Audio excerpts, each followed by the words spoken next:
This step is for those who don't have any power tools to get the axle nut off. Before doing anything, while the car is on the ground, we'll remove the wheel center cap along with the cotter pin that's blocking the axle nut. If we had the car up in the air and attempted to remove the axle nut, the wheel would just spin. Sure, there's other ways to get it off at that point, but I think this is the easiest and safest way to remove the axle nut without any power tools. Once we have the cotter pin removed, the axle nuts can be a 32mm socket.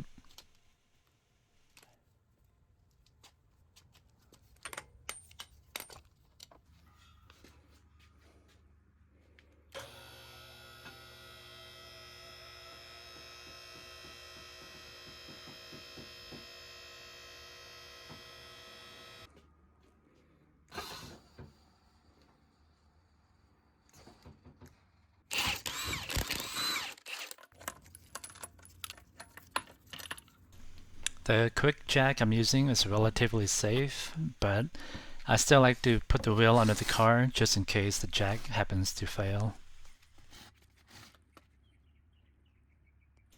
We need to remove the brake caliper, which is being held on by two 19mm bolts.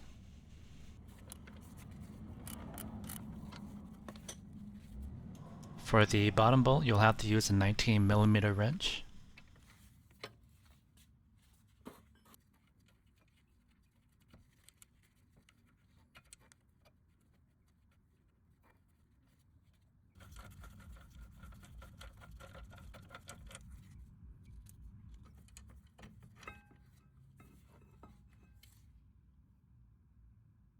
Once we have the caliper off, we can put it on top of the upper control arm.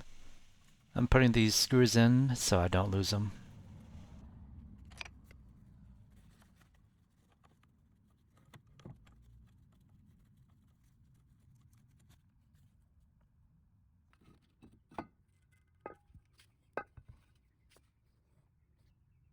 Just inspecting the brake shoes here, I can see on one side one has the pad and the other side is completely missing. Now there's many ways to take off brake shoes, but I like to begin with the return spring. To remove these, you'll start horizontal and then push and then turn 90 degrees.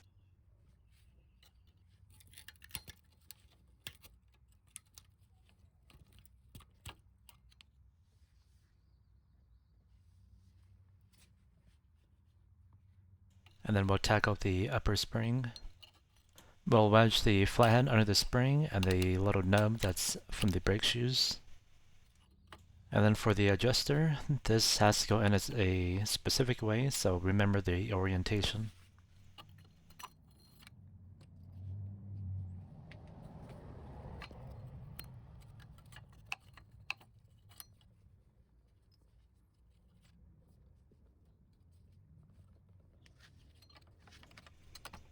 Now this lower spring is always a pain in the butt to get off, and on for that matter.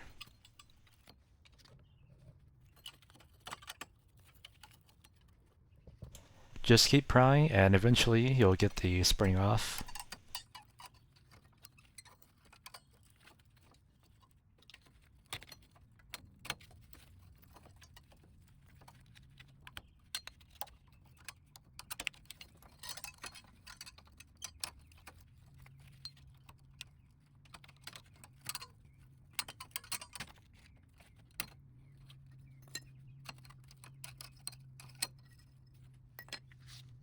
This is the return lever, which is being held on by a dowel. Just push it in either direction and it'll fall out.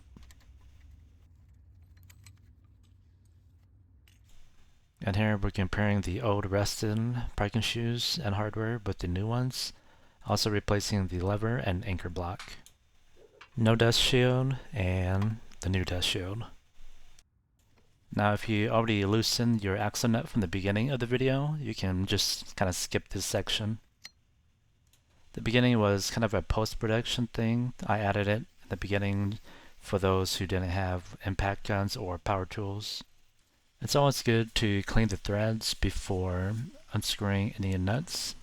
That way you don't risk the chance of cross-threading.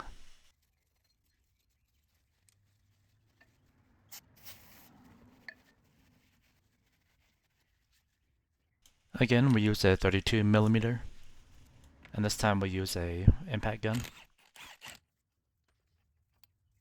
Once we have the nut off, and to break the axle nut free, if it's seized, we can insert something in the center and hit it with a hammer. That way it doesn't mushroom the end. Then to get the axle hub off, it's being held on by 4 17mm bolts. There's the first one there. Second. Third. I pointed at the bottom one here, but that's incorrect. It's going to be this one. Now I have a 1/2" ratchet on a swivel attached to a 17mm. While editing this, I'm not sure why I did it this way. I should have just used a 3/8 ratchet on extension. It would have gave me a lot more room to work with. You also want to be careful for doing this because you might end up pressing into the dust boot on the axle. You might end up tearing it. So just be careful during this step.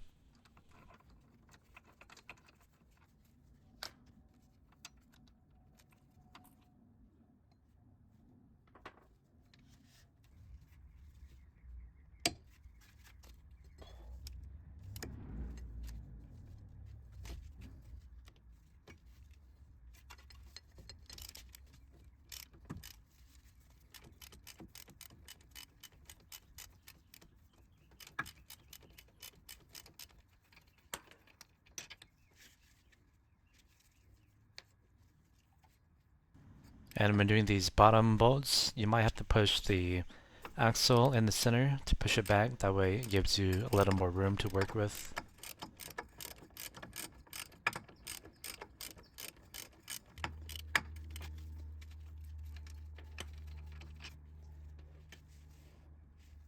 For example, on this side, I have a 3/8 ratchet here.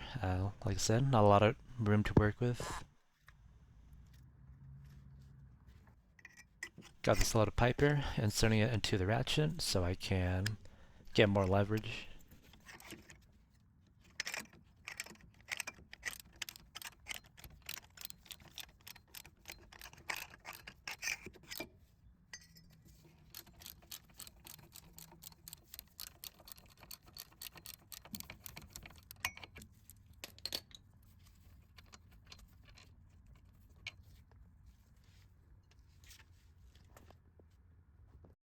Then to remove the anchor block, which is being held by 2 17mm nuts.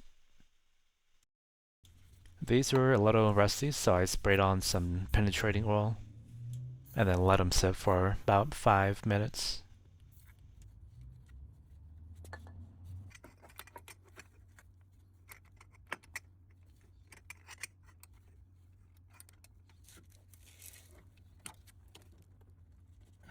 This one was way stuck, so I kind of gave up and moved on to the other side.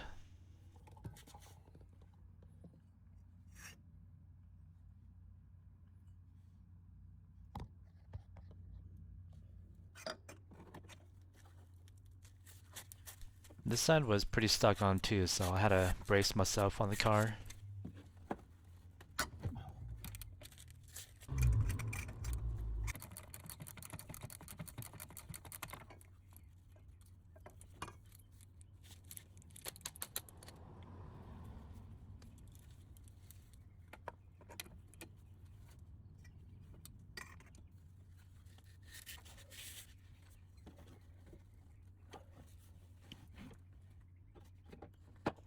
Now I got this guy to move just a little bit, but it wasn't enough to break it free.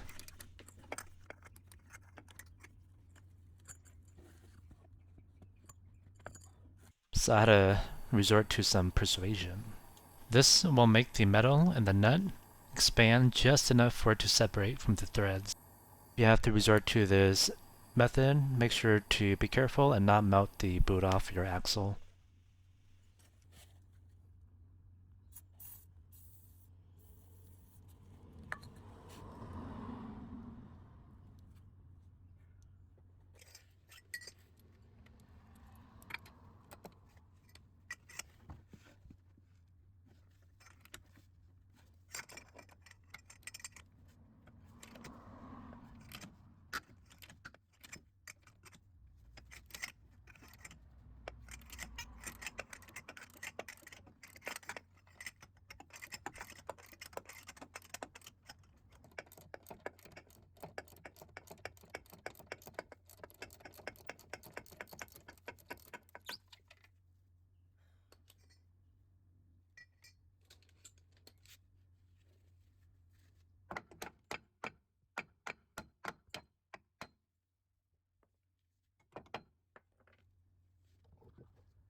If you're replacing the hub, you can probably just whack the old one with a hammer. But since I'm reusing this, I'm gonna pry from behind. I don't really care about the backing plate since I'm gonna replace it anyways.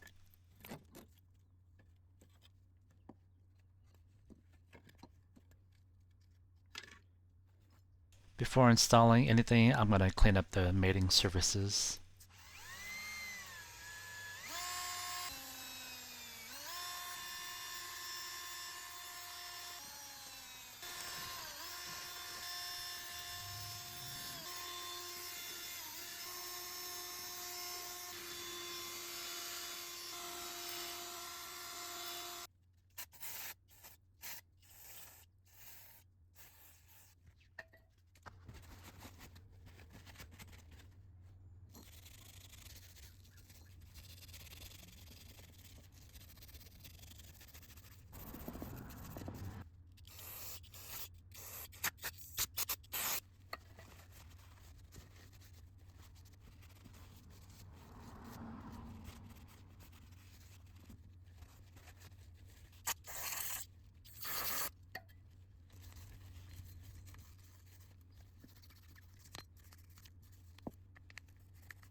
Before we put the hub on, we're gonna add some brake grease onto the spline of the axle.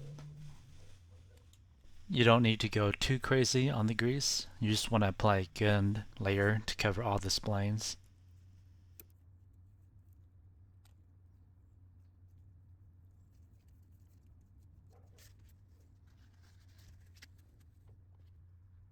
Make sure to clean any grease that's on the thread for the nut. And here's the new used backing plate. I added some blue thread lock to the anchor threads. That way when we tighten it down, it doesn't risk backing out.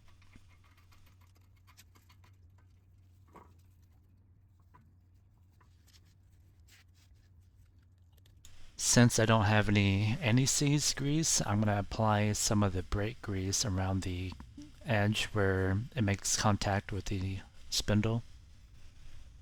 Hopefully this stops a little bit of the corrosion.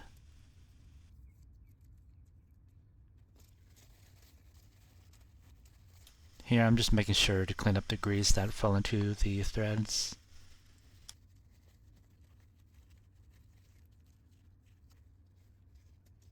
Before installing the return lever, I'm going to apply some grease on this arm.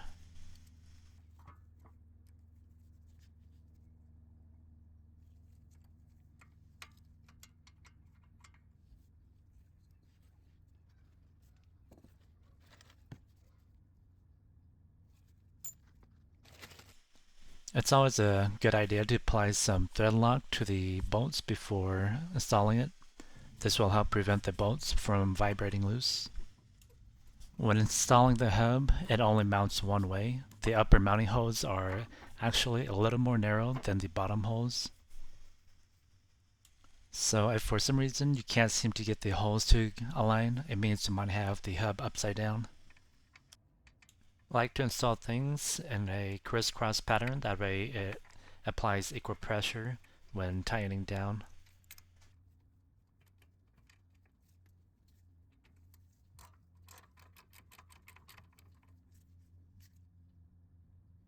I couldn't get the bolt to screw in because the hub wasn't aligned, so I used a screwdriver and the hammer to tap it into alignment.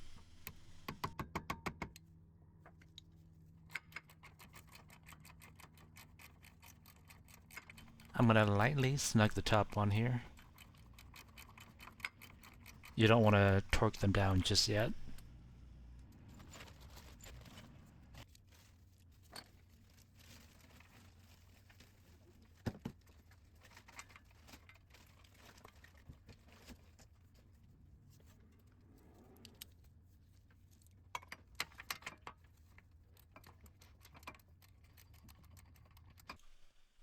The bottom one here, I'm going to tie in until it's snug. And then I'll tighten this upper one a little bit more.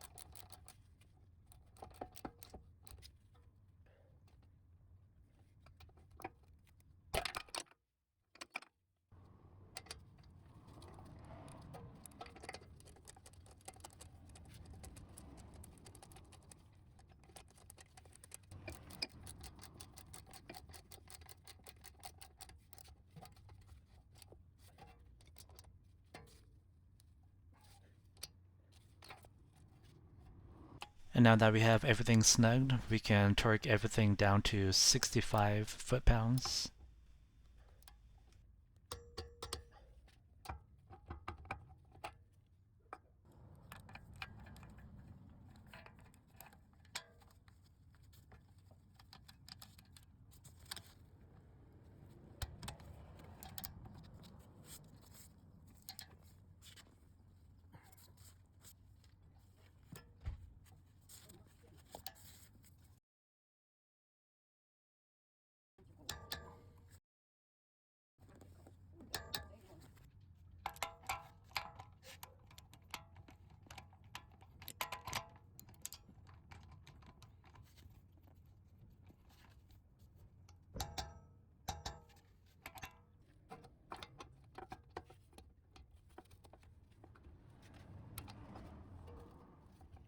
The torque spec on the anchor block will also be 65 foot-pounds.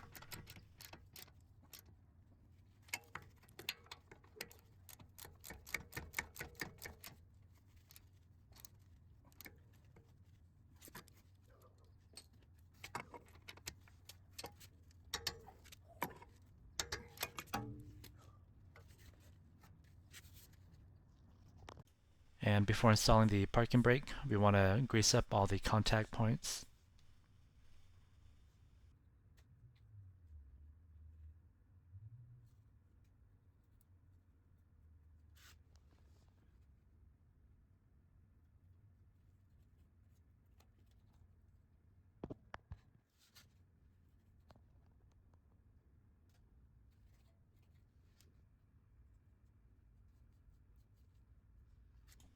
Make sure to add some grease inside of the adjuster.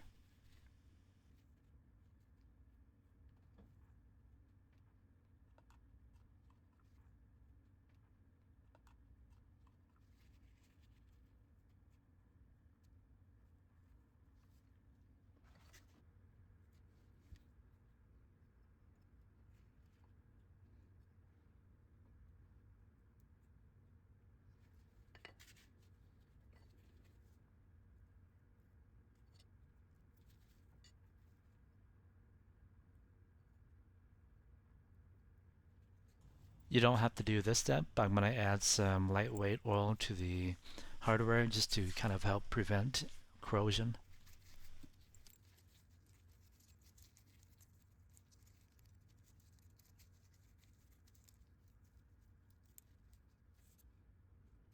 When mounting the brake shoes, make sure that they're in the groove of the return lever.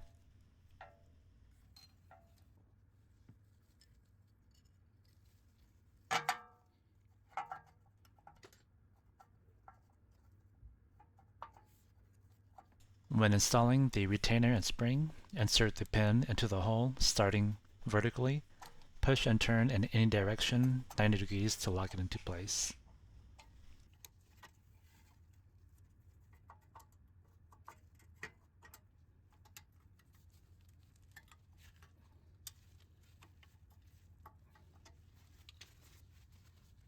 Once we have the shoes installed, we can insert the spring on one side.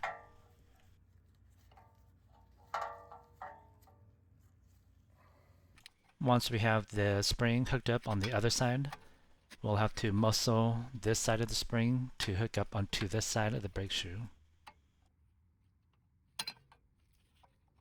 Honestly, getting this lower spring to hook up is probably the hardest part of putting the brake shoes together.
And about 15 minutes later, I finally got the spring to finally hook in all the way.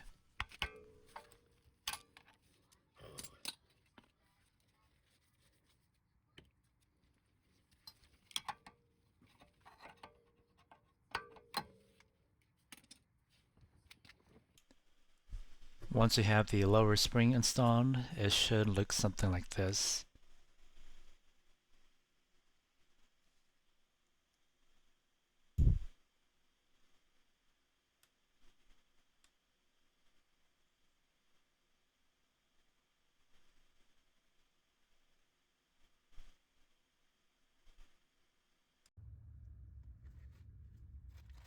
Luckily, the upper spring and the adjuster is much easier to install.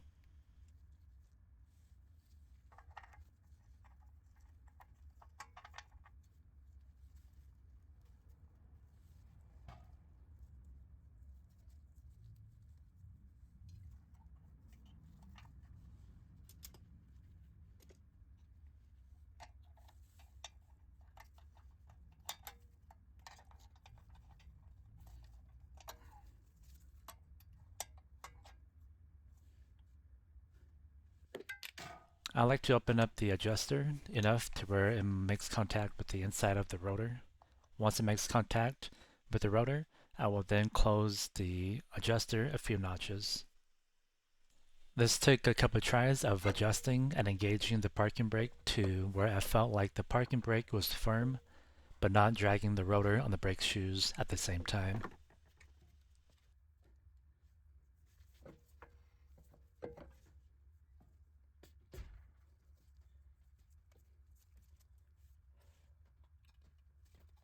Now we'll install the brake caliper.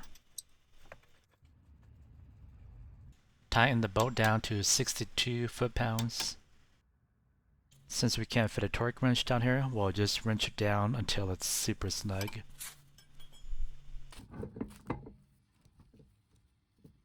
Hand tighten the lug nuts so it doesn't cross thread.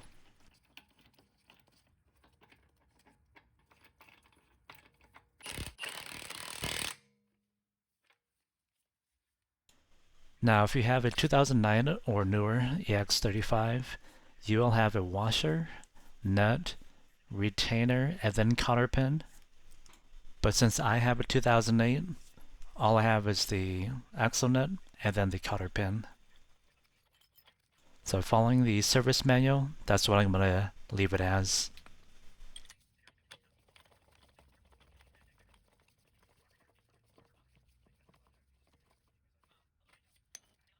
While holding the wheel, I'm going to try to tighten this down as much as I can by hand. Now I'm going to drop the car down to where the tires meet the ground so we can tighten down the axle nut. If we have the car up in the air and we try to tighten the axle nut, the wheel hub will just spin. The torque spec for the axle nut will be 177 foot-pounds. And now to install the cotter pin, I bent it just a little so it can curve in into the hub.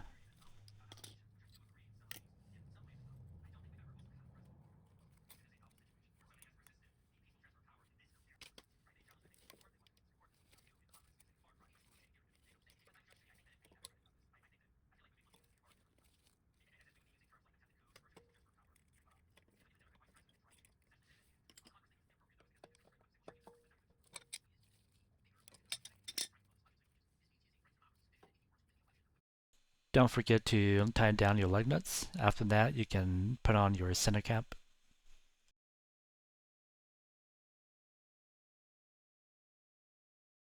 Hopefully this gives you an idea on how to replace your rear backing plate, hub, and parking brakes. Thanks for watching.